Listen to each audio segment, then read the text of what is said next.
like I said, I had a bad relationship with food. Around 15, 16 years old, I got to around 20 stone. Like, I'd make jibes and digs and comments and stuff, and it still resonates with me till today. Over time, I think it sort of had an impact on my self-esteem and my confidence and stuff. I think it was hard, but it's what defines me now. These bodybuilders get created from these sort of dark experiences, because you have to be a certain kind of almost sick to be doing it. There's never satisfied and always hungry, but then also sometimes you have to look back to look forward, get out your comfort zone, like push yourself beyond your limits, because everyone's happy in these boundaries, but it's beyond those boundaries where you can achieve great things. This whole game is about consistency. It's when motivation's not there and dedication takes over. That's what's the difference.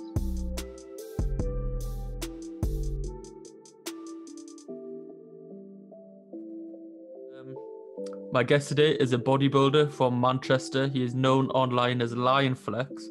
Welcome, Manj Singh. Thanks, man. Thanks for having me. Yeah, guys, I'm Lion Flex or Manj, however people know me. Good to be here. Thank you for coming on. Thank you for spending the time with us today. And what I normally like to do at the beginning of each podcast is basically just take it right back to your early days, trip down memory lane. What was a young Manj like?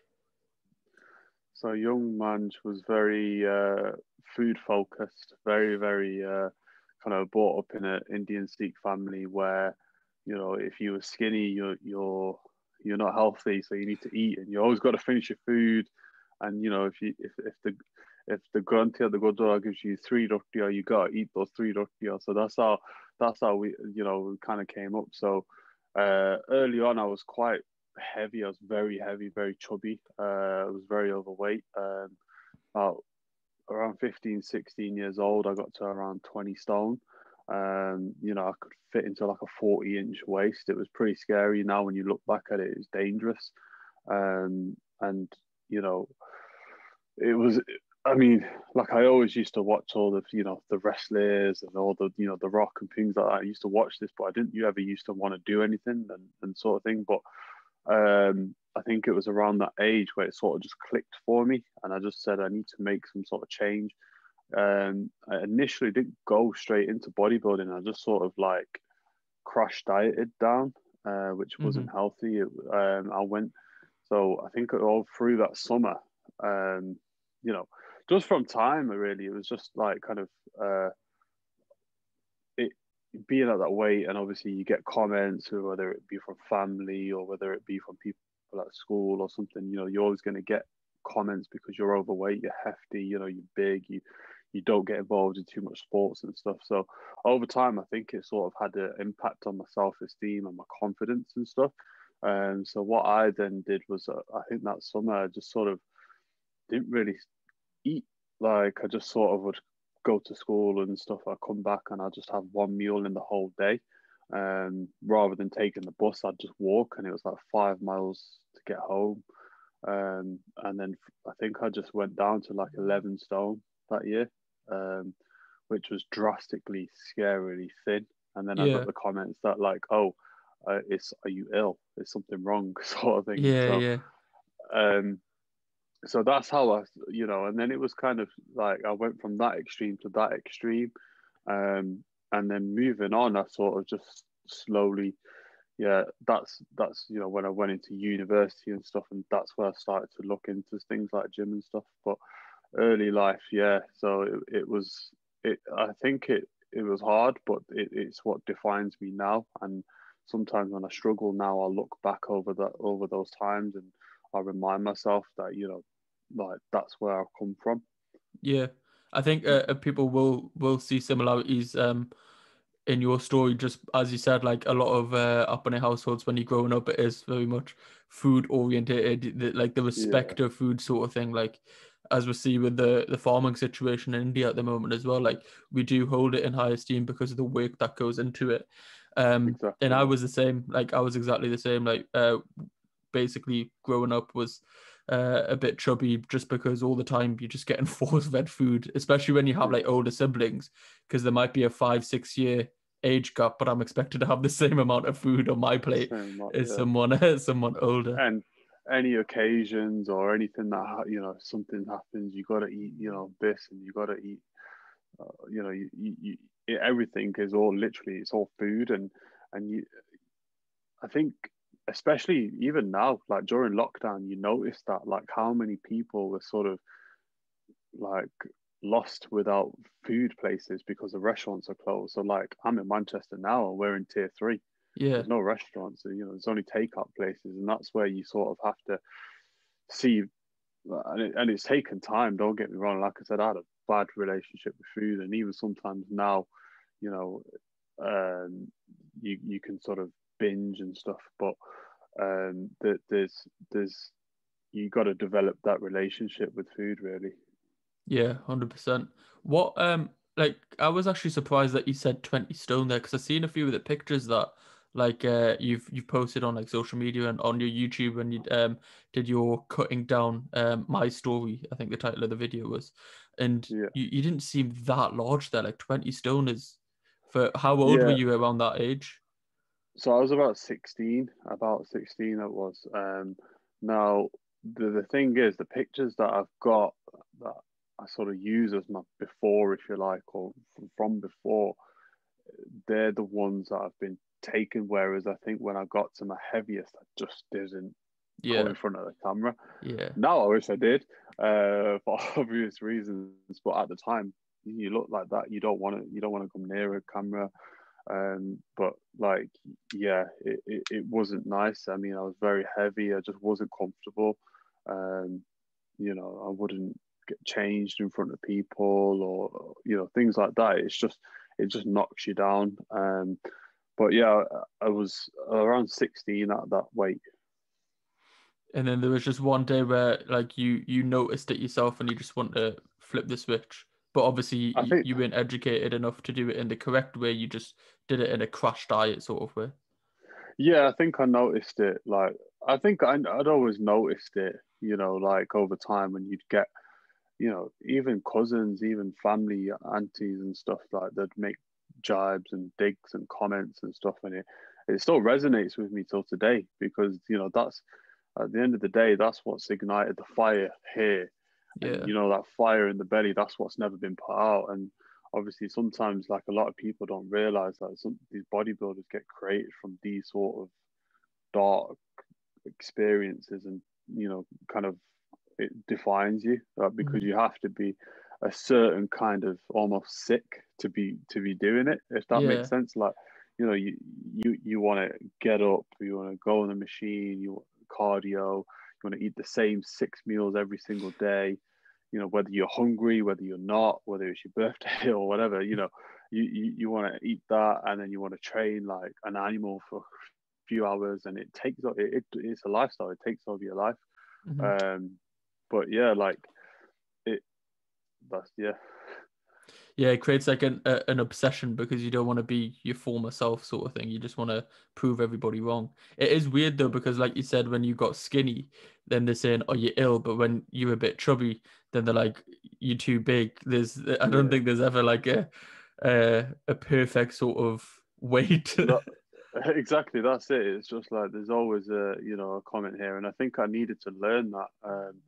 I mean, don't get me wrong. Like we're saying, it's helped push me in this direction, because Yeah, I love bodybuilding. It is my life. But at the same time, like, had I not been through that, then would I have ended up here? I don't know. Would I have ended up so dedicated to it? I don't know. But yeah, like, it was sort of a crash diet where I literally would just walk home from school. It was about 5 odd miles. I wouldn't even eat lunch. I'd skip lunch. I wouldn't have anything there. Throw my sandwiches in the bin, flipping um, hell. and then come home and eat maybe like one roti with something. And I did lose the weight, but it was just, um, it, yeah, it wasn't the right way. It wasn't healthy.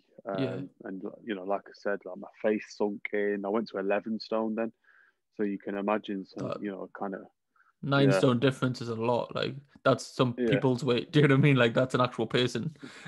exactly. And then obviously at 11 stone as well, I was 6 foot. around, well, still kind of growing. So I must have been about 6 foot, 6'1". I'm 6'4" now. So, you can imagine at that height, 11 stone, you just look like literally like a noodle. Yeah, So, yeah, like a wire. yeah. During the time where you were doing the crash diet, did you start going to the gym at that point, or was that afterwards where you realized that you were doing it the unhealthy way and you wanted to start building back up? No, that was still like sports and stuff. So that was more like I play a lot of cricket, bit of football stuff, just walking around. Like I said, I wasn't moving loads. It was just that maybe that 5 mile walk every day coming back from school, staying behind cricket, things like that. It wasn't kind of like extreme training or anything like that. Training was sort of something that came like through college or university and those sort of days where it was more like a sociable sort of like a, let's go to the gym, bro, Yeah, um, yeah, sort of thing. And then when I started that, it was all right. I thought like, okay, like let's start it, and it was good. And then I kind of went into it, um, but I soon like kind of realized and thought like I'm gonna have to take my time to build up because again going in there I was so tall, more I was taller than other people, all my friends and stuff. So on a bench press, me coming down is a long way down yeah, for yeah. someone that's other people. So and again that's years of going and going and going and learning, educating myself really. That's taken that time to get to where we are now. 100%.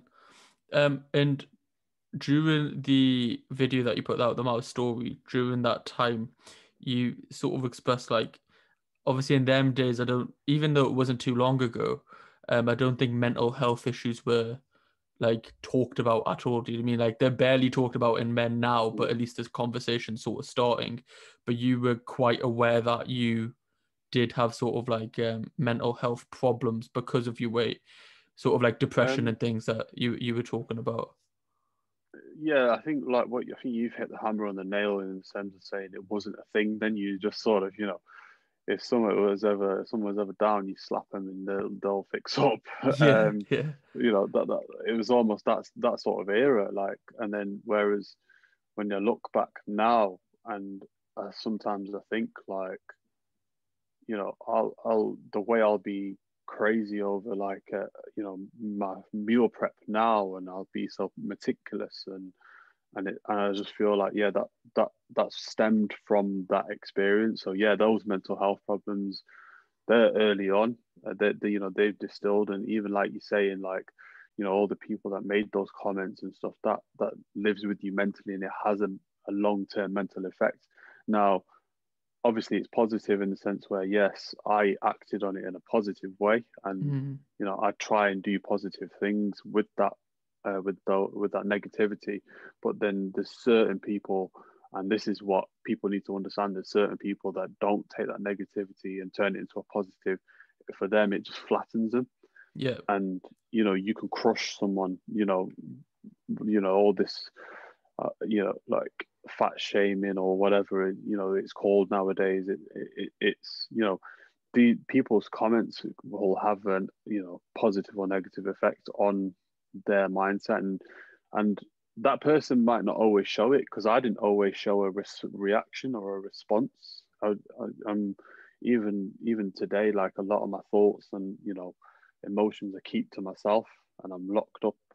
Like that's just I get that that's how a lot of men are as well, aren't they? Like they'll yeah. just kind of they won't necessarily always react or yeah emotionally, or like fit, like at the time like they'll respond like, oh, that's a bit harsh or something. They won't say nothing. It was just yeah. Yeah, it's yeah, like you said, I think everybody reacts to things differently. And I think at that time where you said that you were like around the 16-year-old age, it's like that flick of a switch where previously them comments would have had the negative impact, although like you said, you didn't show it. But like Hmm. you have to have that mental shift in attitude and use it as fuel instead of Yeah. it knocking you down. And fortunately, like you said, that you did have that mental switch of, instead of locking it in and like spiraling downwards. You used it as fuel to sort of propel yourself upwards, which is but again, everybody has like their different process to do that. Yeah, it's not an overnight thing. I mean, you know, we're talking even now as a person who's been on stage as a competitor. Sometimes I don't feel comfortable. Like I just feel like I look shit. I'll look Yeah, in the mirror. I just feel like I just don't know. Like I just feel like oh, and you can see yourself in a negative light sometimes. So I might look. I'll just be like oh, uh, I need to bring my legs up. I need to bring the chest up, and then you like obviously the you might have a positive sense around you where people might say oh no you look great like this is the best you've looked and you're just like but then you almost I think there's a fine line isn't there there's like a fine line where there's never satisfied and always hungry but then also sometimes you have to look back to look forward so it's kind of like you need balance sometimes you need to yes you do need to critique yourself and look at ways to better yourself but then there's also times where you have to actually say you know what I've come a long way sort of thing. yeah, definitely. Yeah. And the first time that you went into a gym, as you say that you'd like struggled with confidence, what was that sort of experience like? So initially like I went with a couple of friends or like a cousin it just rotate and stuff and it was just sort of like I said like a more of a socially thing where you'd look at the big guys and you'd be like wow like okay Yeah, um and obviously yeah it's daunting and even now to anyone that's out there like I can understand it. It can be daunting sometimes to go in even females like look like the weights room is dominated by predominantly males and it doesn't have to be the case because a lot of women now are getting into more bodybuilding. I think they're getting into they're finally grasping the fact that weights don't make you look manly. yeah, um and it's even for men weights won't make you look manly. yeah, It's what you do and how you do it. And oh, don't get me wrong, I've had a lot of kind of embarrassing moments in the gym when I started. Like you go in, you can't bench the bar, and you're just like wobbly and yeah, stuff. And it's one of those. It's a process. It's like riding a bike. Once you learn, and then you can kind of go through your different gears and stuff. And I think that was how I did it. I just sort of like the more I went and like sometimes there was days I made a fool of myself. I was like, oh, I could have got that extra bit of weight, or I could have, yeah, next week I want it, and I think I just started to sort of feel levitated towards it. Like I just felt like this is good, like I like it. Like you might experience something, you're like, oh yeah, I liked that, like that was fun, yeah, and it started. That I think that's where sort of journey started, and that was like sort of college slash uni times. And I'd train, I'd be all right, like I'd train pretty hard or whatever, and I'd just eat like what I thought was clean, like what I thought was good, yeah, um, or like sometimes I'd even like uh, go with a few mates, like I said, and then we would all go for a meal afterwards, like Nando's, because it's protein. yeah, yeah, And now, but and then I'd look and I'd be like, I'm not growing, like, but a few of my friends they were growing now, and again, this is where every person is specific. Now, like I said, I'm 6'4", and these guys were like 5'10", whatever. Now, for me to grow, I need to eat more. So it was only like understanding these things slowly and introducing those principles where I was like, right, so like a carb, okay, what's a carb? And I need to sort of have this many carbs and stuff. And so that it was sort of an ongoing journey through uni and stuff. And then like, but sometimes exams would come around and I sort of like maybe like slack off a little bit in the gym. Not. I mean, I try and still carry on going, but I wouldn't maybe like go as religiously, or I'd probably take a few days off around exams and stuff. Um. So, but I think it was mainly after uni that I really sort of thought, right, okay, and I just felt like I'd gathered enough knowledge because I'm like knowledge is key. I mean, like things like form, like I said about diet, like me finally understanding that right, okay, so I obviously need I'm 6'4". I can't remember my weight back then, but whatever my weight was versus, a shorter guy who's obviously going to be smaller on the scales. Now I need to eat more to grow than that person. I can't just eat the same thing and expect the same results. Yeah. And people need to understand that. So, they might see someone like me eat 3 bagels after the gym, Yeah. Bagels and jam. And that doesn't mean that like next person can go and eat that and they're going to grow the same size. It's a sort of ongoing process where you sort of like level each sort of layer, if that makes any sense. Yeah, no, 100%.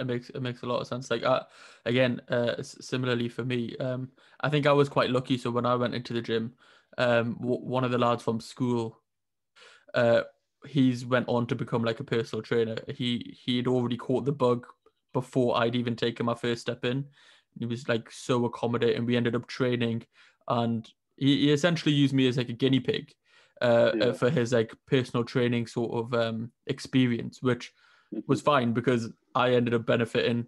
He was like teaching me all of this thing about nutrition, Yeah. like macros and like how to count calories and all this stuff.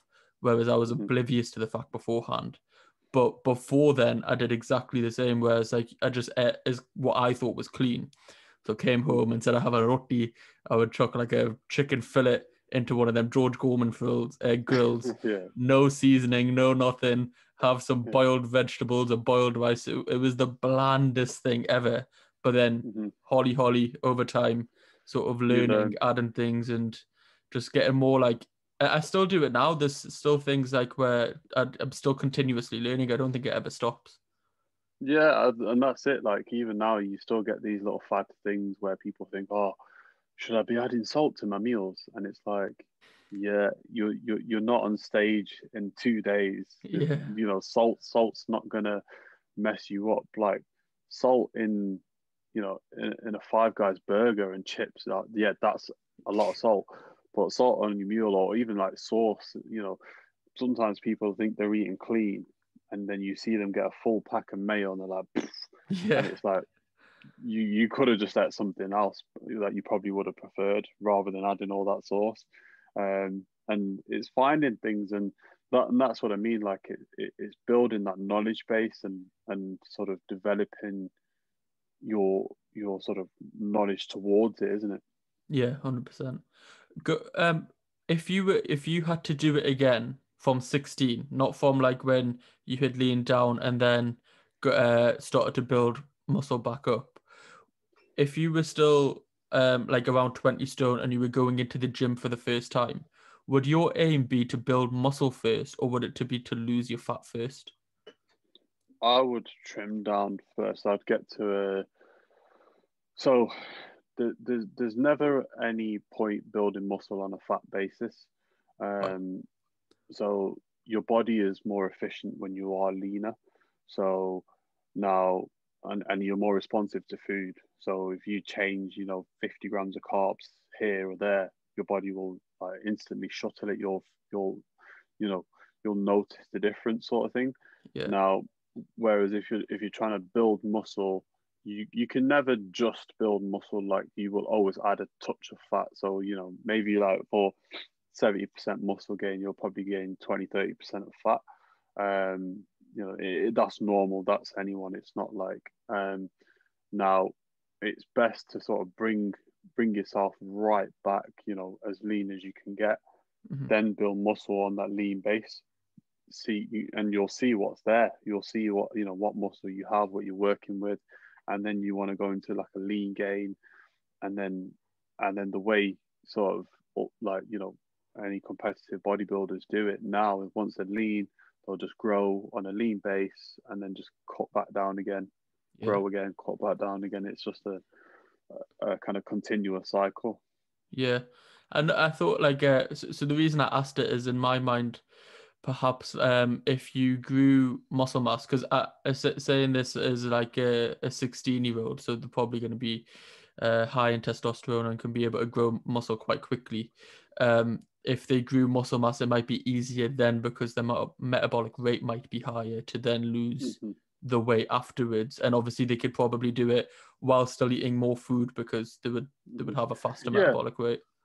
no, I agree with that. That is true. Like, but what I would probably do, so if you say you were 60, you got a 16-year-old, I'd put their food high. Yeah, I'd keep their food high, and then it's just a case of tracking what how the body's responding. So let's say the food's high, the output's high, so they're training hard, yeah, and then the muscles being built, and then obviously you can track that, by not just the scales. Scales is one measurement. You've also got pictures, measurements, things like that, yeah, and you track how the body's responding.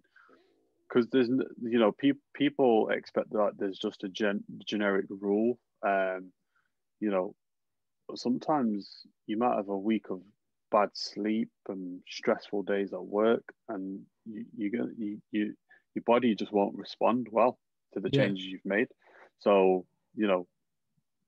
what do? Do you just change the diet for the fun of it, or what? You know what I mean? So you got to be responsive and sort of to how the body is reacting. And but I mean, it's a good point. Like I said, it's just you keep the food high, but inevitably the end goal would be to still get the fat off. yeah, If yeah. that makes sense. Yeah. But then, like, the reason I ask is because I did it as similarly to you. Is that when I went in, my first goal was to lose fat, and ever since, like, obviously researching and when you gain like more knowledge, that's always been a thing that's in the back of my head. Is like maybe I should have put on muscle first because you never know, sort of thing. It's one of them. The Mhm. grass is always greener on the other side. That's why I Yeah. ask. Hmm.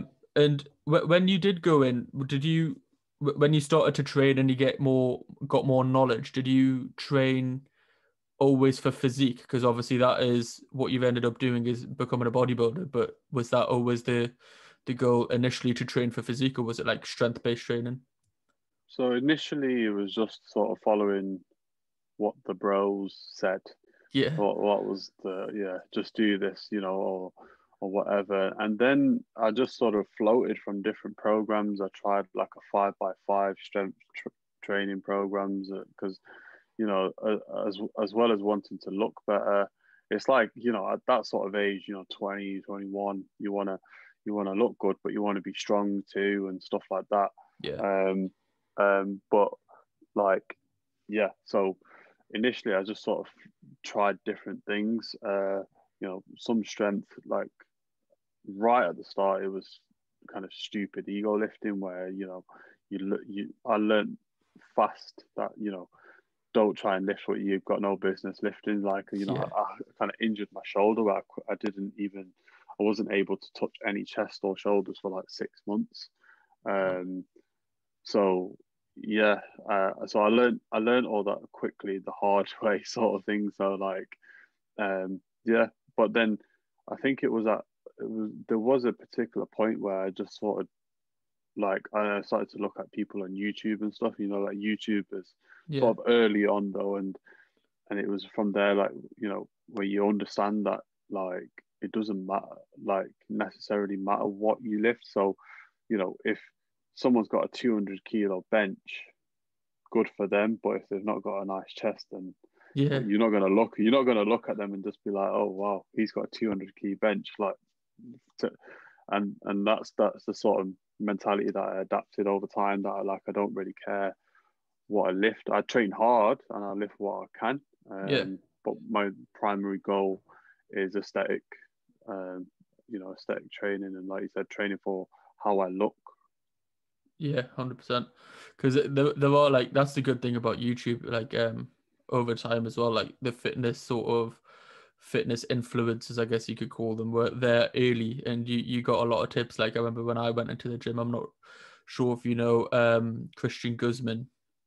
Yeah, so And Christian Guzman was the first coach that I actually was an online client of his. oh right, Um, okay, um, yeah, so he was one that I would follow because he wasn't the strongest, yeah, but he was pretty strong. And yeah, and then like I thought, and then it was kind of like their group, wasn't it? They had a little clique, and yeah, they were just like, if like it's not about how much you lift, it's how you look. And then that's when I sort of bought into that, because I was like, it's true. Like, you know, I'd rather stand there and look like I lift 200 kilo than have a 200 kilo and not look like I actually can lift that. So yeah. Yeah, that was the same. I started watching his YouTube videos, and again, because the guy that I used to train with, who did go on to become a personal trainer, he used to say, watch this guy," and then I did, and I was just like, yeah. And you just catch the bug sort of thing. That was around the time where like everything was revolving basically around fitness. I was just trying to learn as much as possible, and he put out a lot of great quality content and like sort of education sort of thing. So it worked out really well.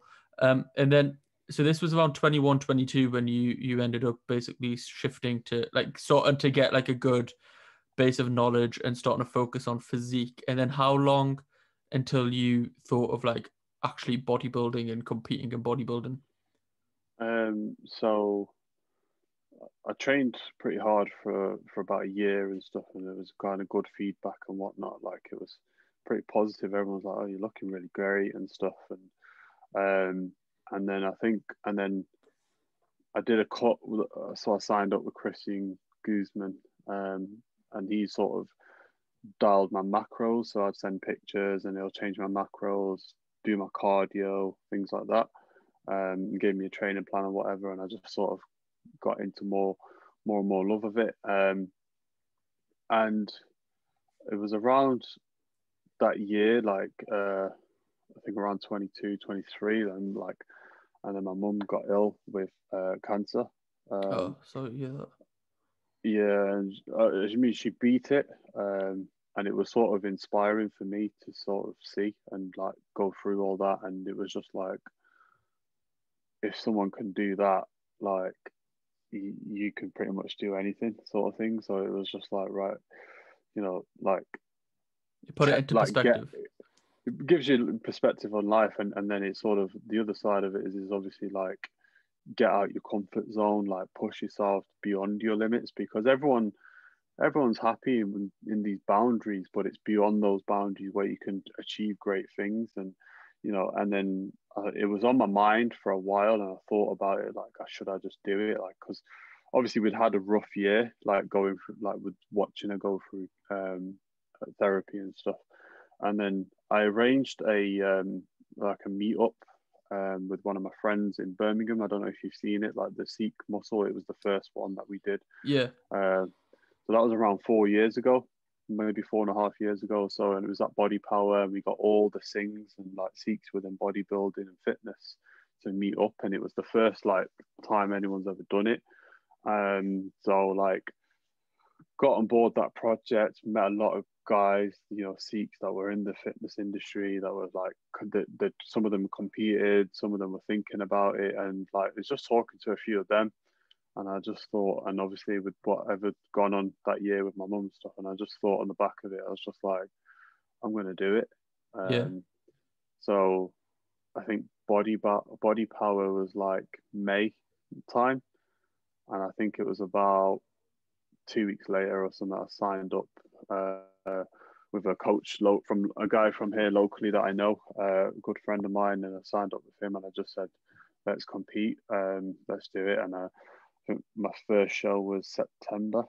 Yeah, about 12 or 14 week cut it was. That was a long cut. That's a long cut. I do want to touch upon the like Seek meetup, but maybe a bit later, because I want to dial in on this bodybuilding thing, and Yeah. how and your first experience. So by that time, I assume that you've already got like a lot of muscle mass, that Mm-hmm. like a cut is 14, 15 weeks. How is that, not just physically but mentally, when you have to sort of go down and cut your calories and restrict yourself for that amount of time? So initially, like, I'd say like the first 5-6 weeks is normally fine, like, because you know, you've got enough food, you got, you know, the output's not as crazy. And the last 4 weeks is like, it'll make or break you. It's like it sounds a bit traumatic sometimes, but it's just like, you know, you start kind of that last week, you're just looking at food. I remember like I was on Instagram and I'm just like looking for food places, and I made a list of what I'm gonna do after the comp, and you go a bit crazy. And I mean, you're very, very snappy. You've got no energy. Mm-hmm. You're hungry. Like the last week or two, like yeah, I was completely depleted because it was the first as well. Like I didn't know what, and I was so the first time it was like I'd get up 6 a.m., half five or something. I'd go to the gym. I'd do 60 minutes on the machine, like the cross trainer or cardio machine. Yeah. And then I'd come back, make breakfast, eat a couple of more meals, then go back to the gym, train, and then like kind of you come home, have a meal, sleep, do it all again.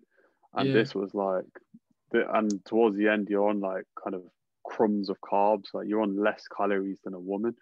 And you're trying to carry all this muscle mass, and it was just like, whoa, like it was like a whole new world.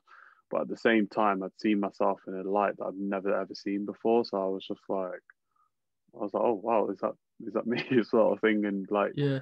you like the results, but then obviously it's almost like a sacrifice. And even that time, like there's family events, or I think it was like my own birthday was during that prep, and You just can't really celebrate it. you can't really do much. And even if you do something, it's just like you've got no energy. So it's testing. I mean, competing's not like kind of walk in the park. It's become a little bit fashionable recently, but like it's not as easy as like people may think. You have to and not just you, like it has a strain on your kind of Relationships. family relationships around you. You are, especially the last 2-3 weeks, you're horrible to be around. I mean, last year just gone, so I did 3 or 4 comps on the bounce. So like I'd started in like Feb, and I finished like late June. Wow. So I was like, yeah, and yeah, it takes it out of you. I mean, last year I know, like kind of because and then in between shows, like I've done a show and then I've had like some food and stuff, and I feel great. And then about 10, then you've got to go back on the back on the diet plan, and everything's strict and narrow because for the next comp next week. Yeah. And I remember like going into the kind of work, just locking myself in the cubicle and just like literally just sitting there, like resting my eyes. I'd come in late. I'd take a longer lunch. I'd leave early. So yeah, it does deplete. It really does deplete you, but at the same time, it gives you a buzz like no other. Yeah, I can imagine like if from the starting point to get there on stage, and not just like not just like the obstacle of having to sort of deplete your calories and things, and like you say, like being tired, but also like the psychologically knowing that you're able to do something, like you were saying before, like you're not in your comfort zone, but psychologically being able to overcome not being in your comfort zone would probably be like a rewarding thing afterwards. But Oh yeah. how did you feel the first time you went on stage again, like being so body sort of self-conscious growing up, and then you're on a stage and you in just board shorts in front of a Yeah. crowd sort of So thing? so backstage, I was like, oh, what am I gonna do? What's going on? I was so nervous, and like it was a total new experience. Like you said, from the guy that sort of wouldn't ever get changed, you're on shorts and tan in front of on a stage, and it's just like, and by this point, I just thought I'm never doing this again. Like I just thought, oh God, no. And then backstage, so I've not been on yet, and I'm just already just like, well, this has been like excruciating journey. um, and as soon as I got on and the lights hit, and it's just like a different experience. It's incredible. Like just to, you know, showcase your physique, your journey. And there's a ample respect always backstage, in the sense where everyone's been through Yeah. stuff to get there. And and the feeling was just absolutely incredible.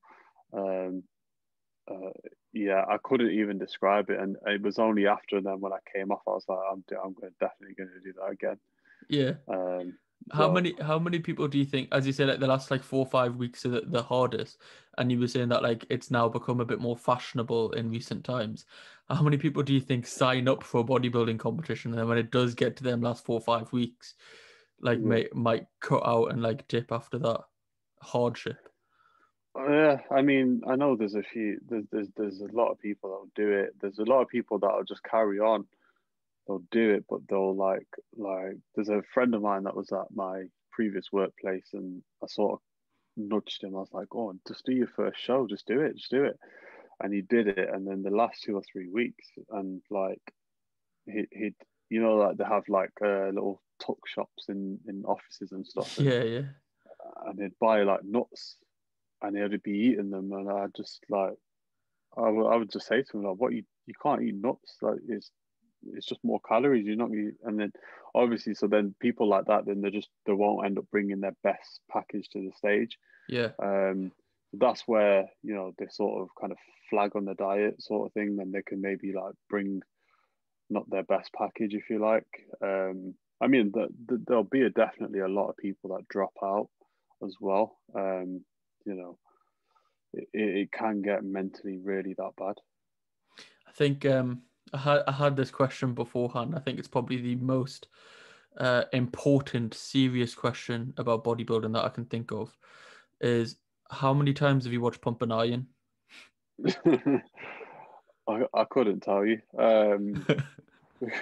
So like, yeah, pumping iron's one of those is where I think so. Last year I was so depleted, and you got to do this cardio in the morning, and I was just like, and it's like you say I save it for like the end of the prep, like the last Yeah. week or so, where I'm on my ass and I can't move and I can't do like, and you're just there like, and then you're just watching this pumping iron, you're like, yeah, keep going.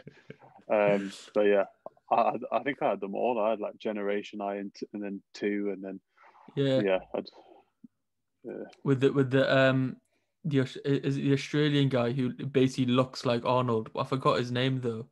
Callum Really, von Mosher. Von Moger, yeah, that's the one. Yeah, Yeah, yeah. He's quite a big guy as well. It's weird how like his genetic structure sort of looks really similar to Arnold's as well. hmm Who so did you ever grow up looking at people like Arnold, or was it only when you got into like it was bodybuilding the that Rock. It right? was the Rock.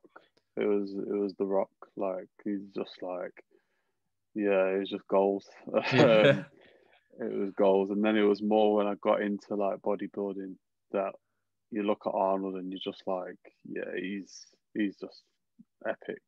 Um, and then over the time, obviously, then there's more like that you sort of look into it, and then you sort of see your Phil Heath, your Chris Bumstead, Yeah. people like that are at the top of the game now currently. Whereas like Arnold's almost a household name because of his movies, and even The Rock really Yeah. now he's just an international film star. So that's why you know general population can relate to those people. They're just oh yeah he's massive, um, Yeah. but you know but like, then you've got the kind of Phil Heaths and like I said the people that are at the top of the game now.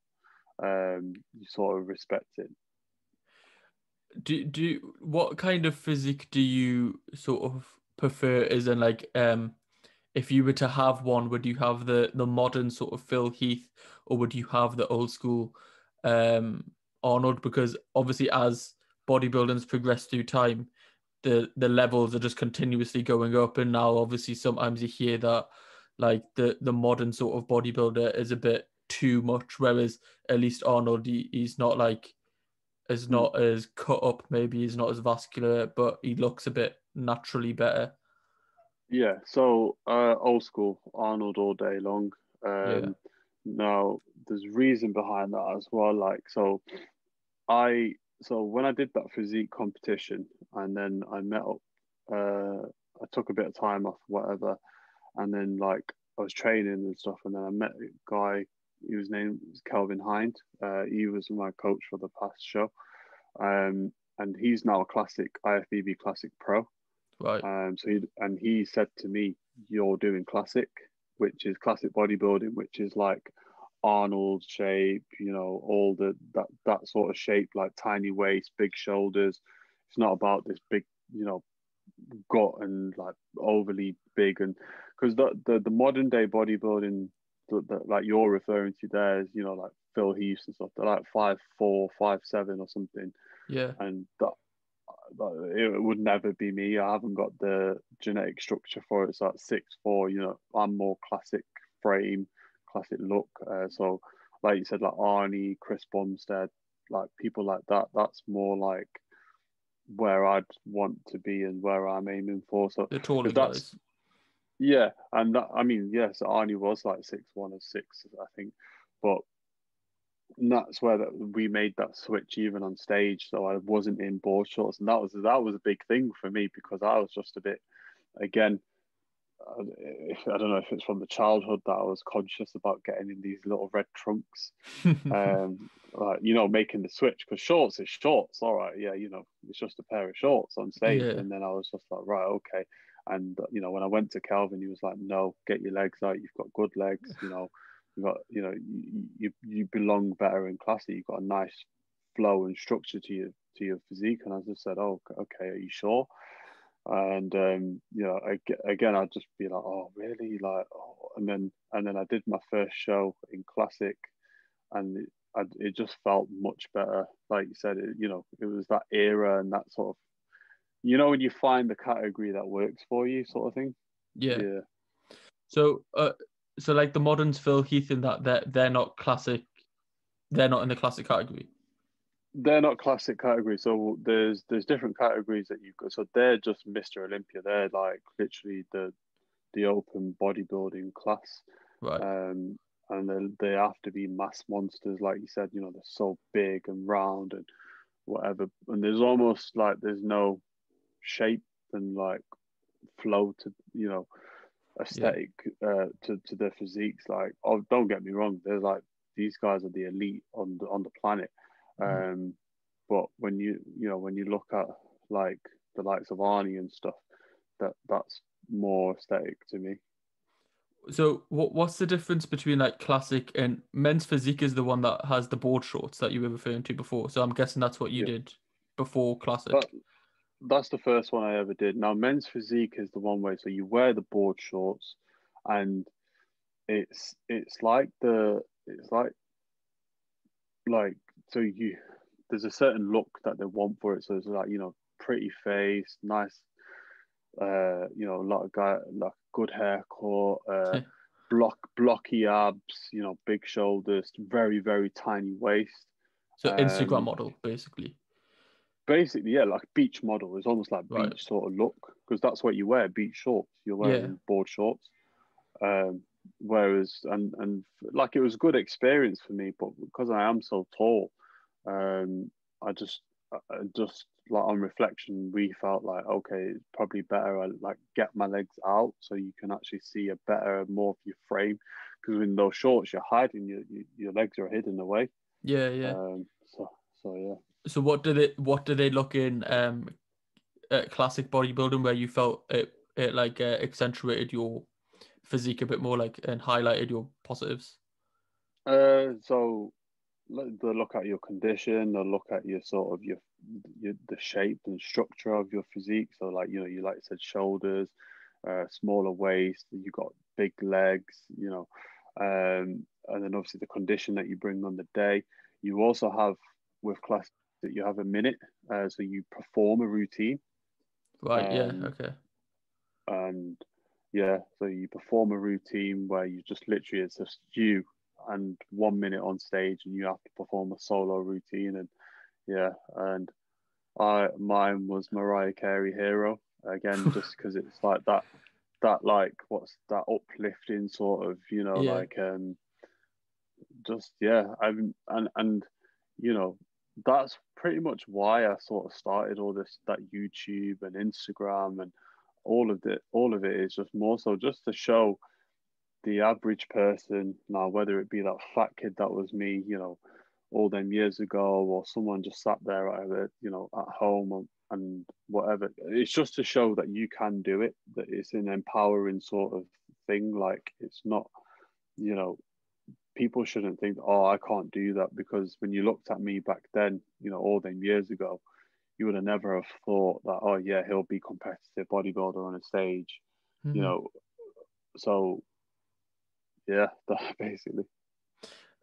So when you have to do like routine and posing, did you like use YouTube for help for that, or did you have to go to like a specialist that would like teach you how to move elegantly across like and formulate a routine? So a lot of YouTube videos, but again, luckily because my coach was a classic pro, Yeah. so he's a pro in classic. So he literally, we sat down together, looked at different songs. I sort of had him a short list and whatever. We picked one, we put it together, changed it a few times, and then it's on you. Then it's on you. You practice that day in, day out, like like you brush your teeth. You get up, and I'd be brushing my teeth sometimes, and I'd be like, oh yeah, Yeah. and then you remember, and then and then I'd go back to him and say, oh, what if we do this here, and we'll change things and stuff, and it's just practice, practice, practice. Posing's massive as well, and so as a competitor, but even as a person who goes to the gym, like if you train, you need to know how to sort of like it sounds vain, but you need to know how to flex your muscles properly. Yeah. Now, it's imperative in the sense where it's like if you've got a car and you don't know how to sort of use its true power, you're not ever going to display what's the point of having that car. Yeah. So with posing, like there's certain ways, like sometimes you might lean forward, be more upright, so your abs show better, your chest might pop more. Even if you're to the side, you might try and like kind of pull your shoulder back and down. There's different pointers, like and even for someone who doesn't get on stage, like if they're going to take a picture, like they might look better, like even with some just small tweaks to their posing. Definitely, yeah. It's not just lighting. There is actually specific things that you can do. Because I know, like, when you go to gyms, the lighting's always amazing. So they might try to make you look as good as possible. But there's obviously, if you can, I think the other thing is like just like knowing your muscles and things will also improve your training ability. Like the way you said it there is like if you know how to utilize that muscle, then you'll probably utilize that muscle correctly and like use correct form when lifting, which Mm-hmm. will again benefit the muscle for you to Yeah. flex it later. My muscle connection, that's how you want to train. And again, this goes back to your earlier question. So how do you train? So I don't want to move A to B.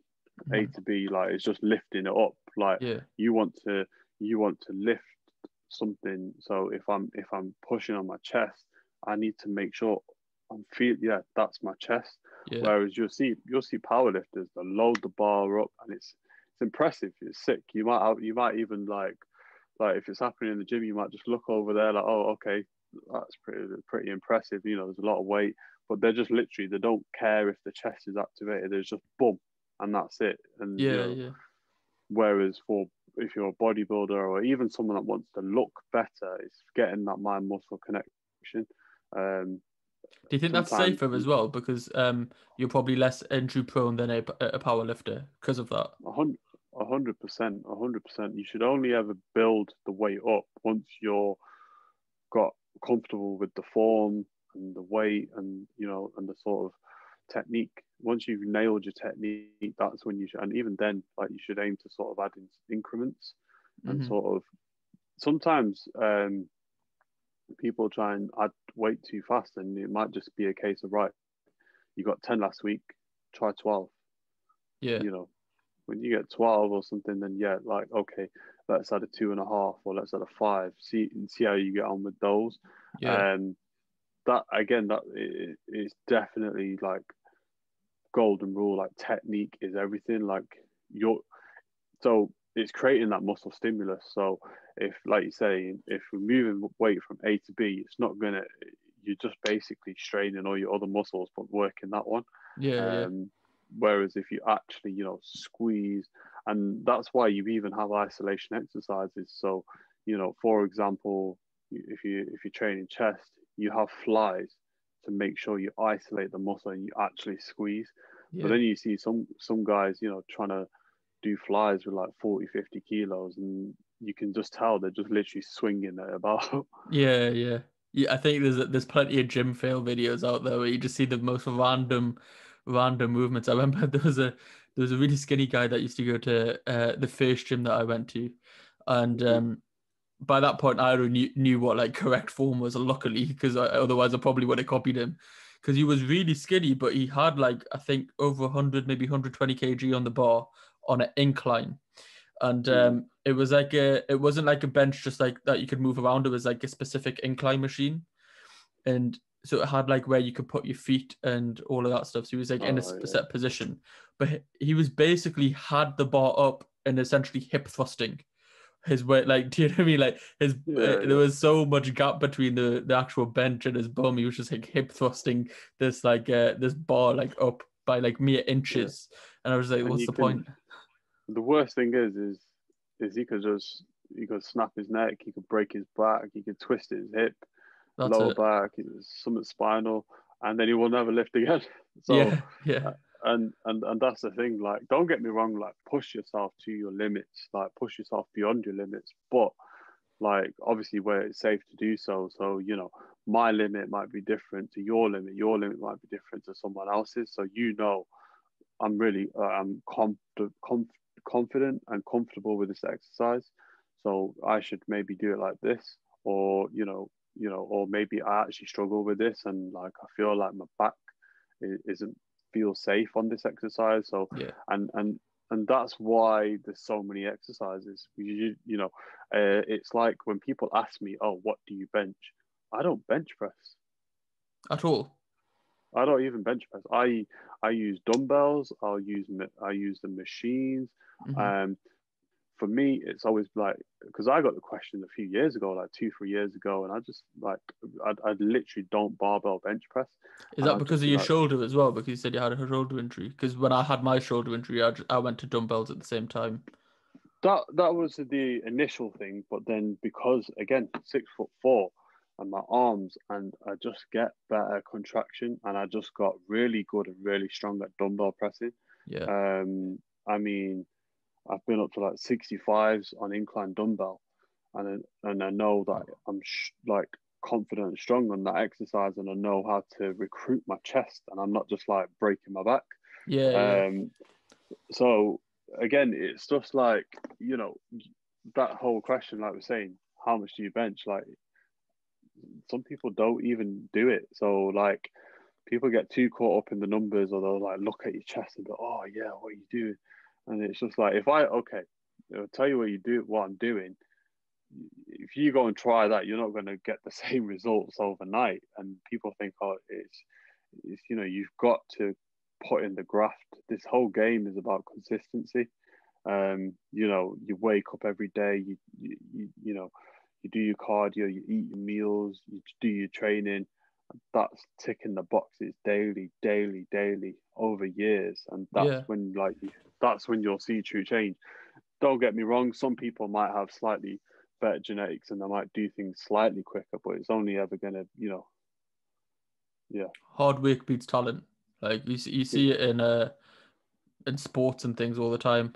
From Manchester, I assume Manchester United fan. The argument between Cristiano Ronaldo and Lionel Messi, it's hard work beats talent, in my opinion. You see it in the NBA, LeBron James versus Steph Curry, hard work beats talent. For me, it's Ronaldo all day long. Exactly. Same with me.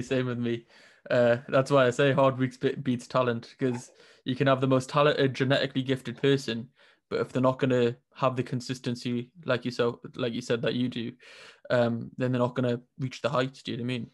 But it is like, going back to what you said, it is like the bro question, and I'm not going to lie. I did have it down here. What is your bench, deadlift, and squat? So it is the bro question, because it's what everybody wants to hear.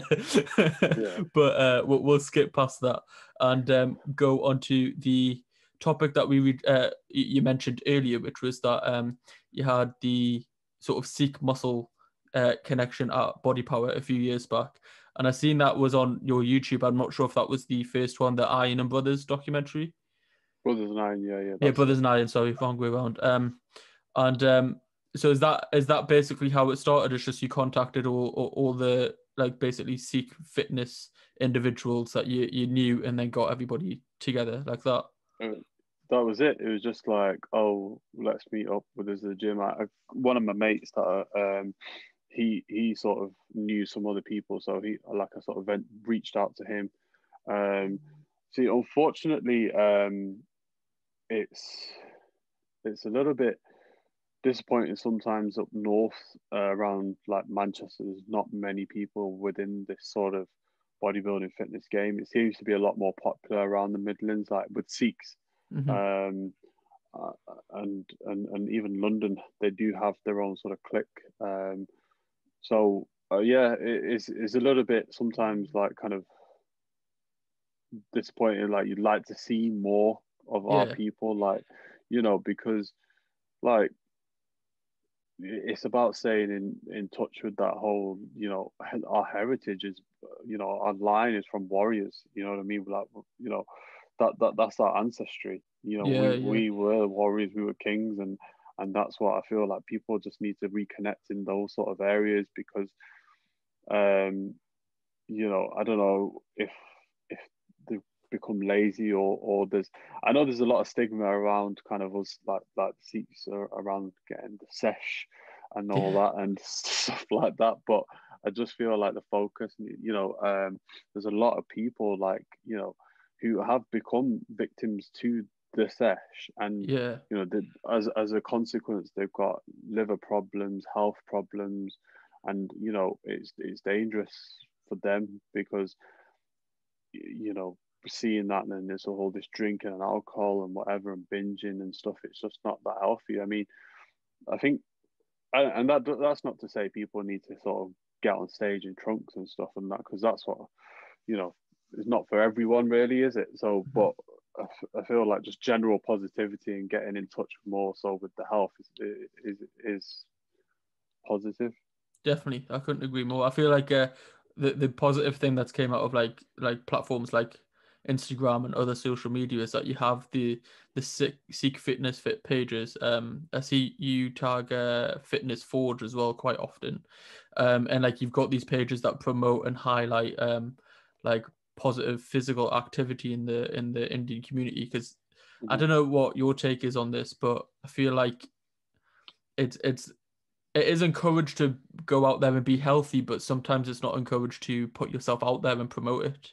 Do you know what I mean? Like actually being like having your photo and board trunks. Obviously that is to an extreme, but like even like just generally having fitness photos out there. Sometimes that's like, yeah, gam gala, but just keep it to yourself, sort of thing. Keep it, yeah. Don't display or don't do this, and yeah, you know what? It's just like, I mean, when I see obviously like you said, different Sikh muscle pages. There's and whatever it is, even sort of when we connected, it's just like anything I see that's spreading positivity, that's going to have a positive message or an impact. I'm just like, yeah, let's do it. Like what? Like why would you not? I don't see any reason as to not sort of promoting positivity or like helping people understand or educating people, like what's right, and how they can improve themselves or just change their like mentality slightly. But I don't know, that is a sort of negative stigma that comes around. I don't know why, like kind of with the whole fitness thing, or like you said, just don't do too much, or don't do this, or like, oh, don't worry about that, you can skip it today, don't go today, that's or it's like God luck or something, do some proper work or whatever. It's just like yeah. I mean, for me, it was a transitional period as well. Like obviously, like I said, when I started with Christian Guzman, like all them years ago, and then like I bought scales home, and I was like, right, put my chicken on here, put my potato on here, and they're looking at me like, what is this Like, Yeah. what are you doing? Like, are you mental? Or like, my dad was filming for like weddings and stuff, and I'd go with him, to like help and stuff, with photography and stuff. And I'd be sat there, this cold meal of chicken and broccoli, and he'll just say to me like, "Do you not just want to eat like a hot samosa or something?" I'll just be like, and you try and explain that you can't, but then obviously like, and the truth is, obviously at that time I wasn't at a stage where they'd understand or see why, Yeah. because you're starting out, whereas now they can see that, okay, he's won trophies, he's done comps, he's done this and whatever. But it at that time, you have to invest, and you have to believe, and you have to envision that you will get there.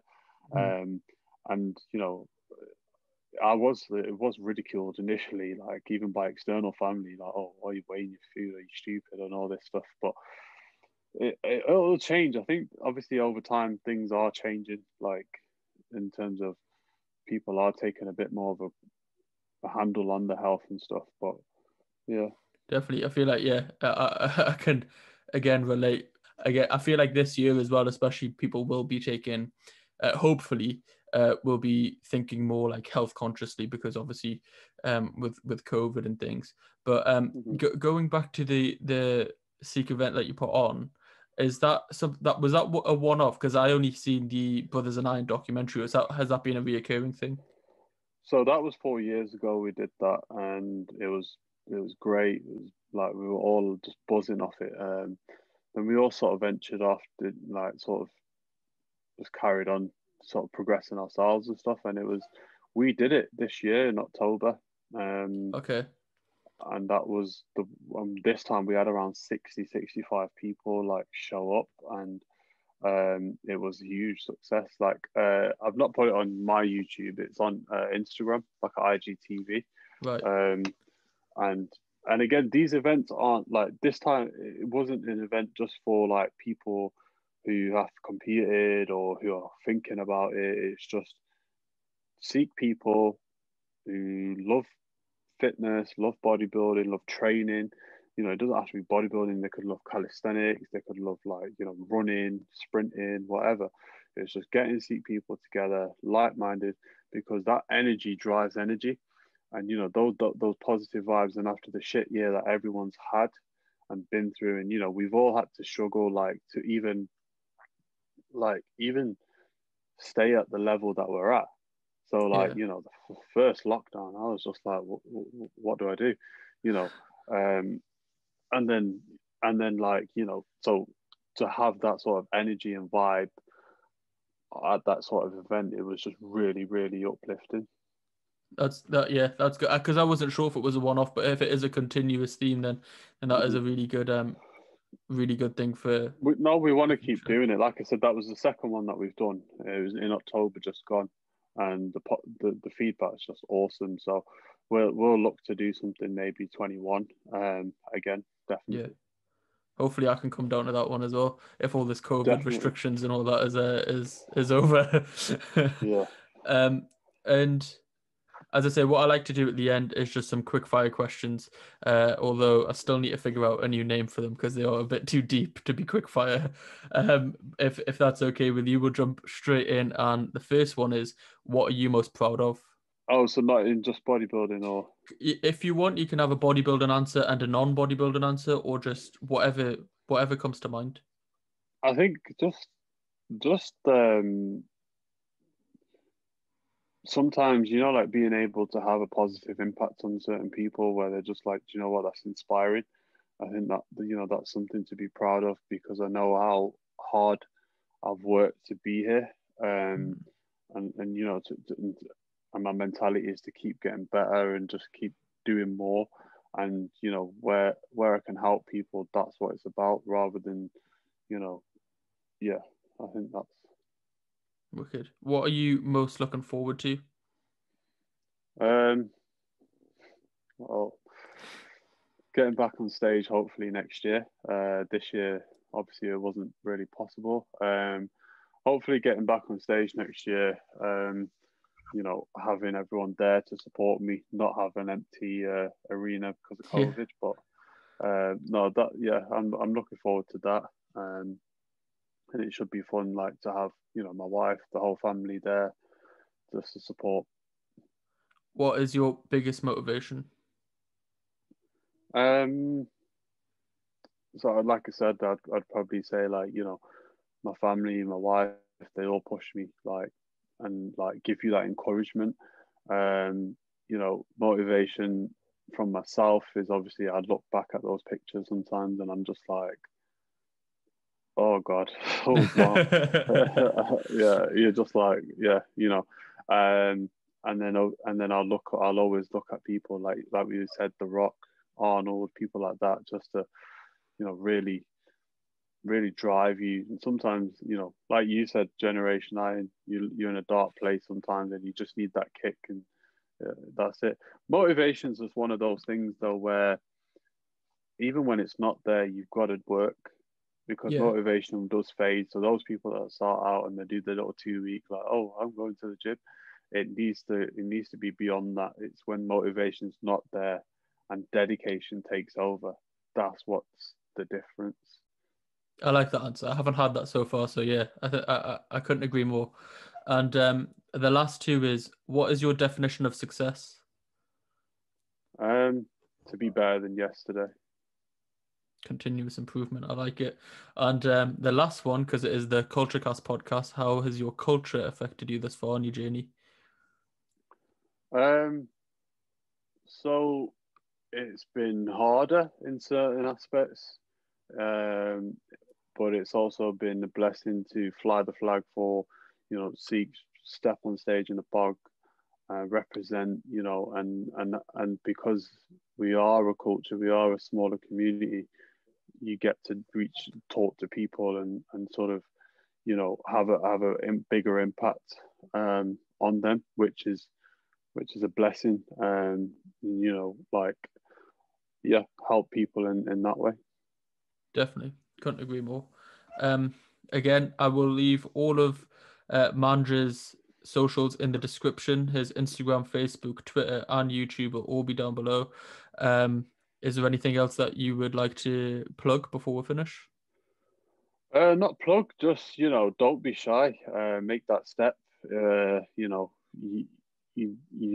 won't ever regret making that step. That first step. You don't ever, if you don't make it today, when will you make it, sort of thing. And I just feel like people need to understand that it's not always about going 0 to 100 overnight. Like, I need to have 6 meals a day if I'm going to get serious.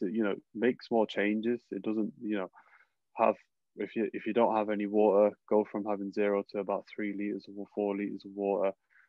Go for walks, count your steps. People have watches, Fitbits, and stuff now, and it's just a fashion accessory. Use it. Make those small changes. Coke to a Diet Coke, that's 50 grams of sugar gone out of your diet, and you'll feel better. Um, Especially with all this stuff what's going on, like with COVID and whatnot. You just got to look after yourself, and make sure that you keep your body. Your body's a car. You only get one. So you got to look after it really, as best as we can.